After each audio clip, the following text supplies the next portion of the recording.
এত লেট হলো কি করে? ট্রেন লেট করছে রে মা। তুমি ফোনটা কি করে হারালে? কি ঠিক রাখতে পারো না? কি করে বলবো, হারাই গেলে তো কিছু করার না। আচ্ছা যাই হোক, চলো।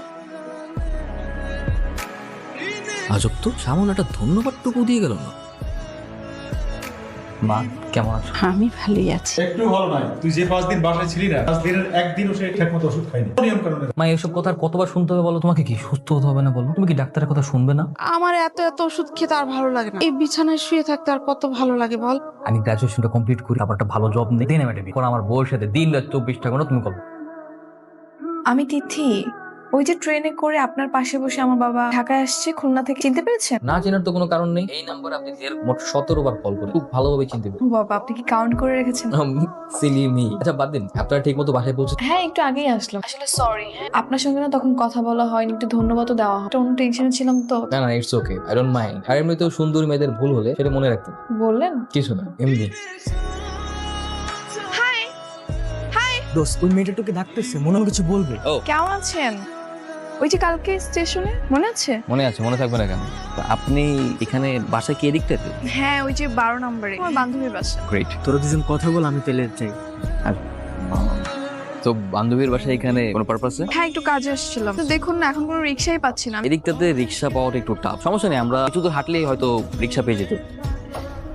হুম? আঙ্কেল কেমন আছেন? তার কথা জিজ্ঞেস করতে ভুলে গেছি। বাবা ভালো আছে। তিনি কি বাসায় আছেন? বাসায় তো। শিওর, তাহলে তার সাথে দেখা করে যাই। বাসা পর্যন্ত আসলাম, তার যদি দেখা না করেই যাই, ব্যাপারটা কেমন দেখে না, দেখা করেই তারপরে। কিরে মা, ডাকছিস না? হ্যাঁ ইয়াং ম্যান, কি অবস্থা? How are you? Fine uncle. Hello. Uncle, ওনার সাথে রাস্তাতেই দেখা, বাসার নিচ পর্যন্ত যখন চলে এসেছি, ভালো আপনার সঙ্গে দেখা করে। ও ভালো কাজ করেছো, নাস্তা পানির ব্যবস্থা কর। বসুন, কোনো ব্যবস্থা করতে হবে না প্লিজ।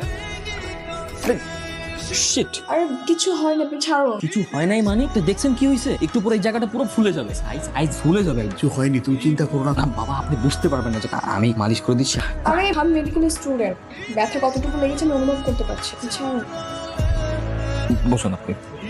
এক্সকিউজ মি, বাবা বলো। তোর মা আবার অসুস্থ হয়ে পড়ছে। আমাকে ইমার্জেন্সি এখনই হাসপাতালে যেতে হবে। ঠিক আছে, অন্য একদিন দেখা হবে। বাবা আমিও যাই ওনার সঙ্গে। হ্যাঁ যা। আমরা আমাদের সর্বোচ্চ চেষ্টা করব। স্যার, দেশের বাইরে পাঠিয়ে কি কোনো সম্ভাবনা নেই? ওই সম্ভাবনা থাকলে তো আমি বলবো।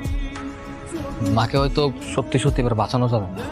মা আমাদের ছেড়ে এইভাবে চলে যাবে, এটা তো এই বুকটা ফিরে যাচ্ছে।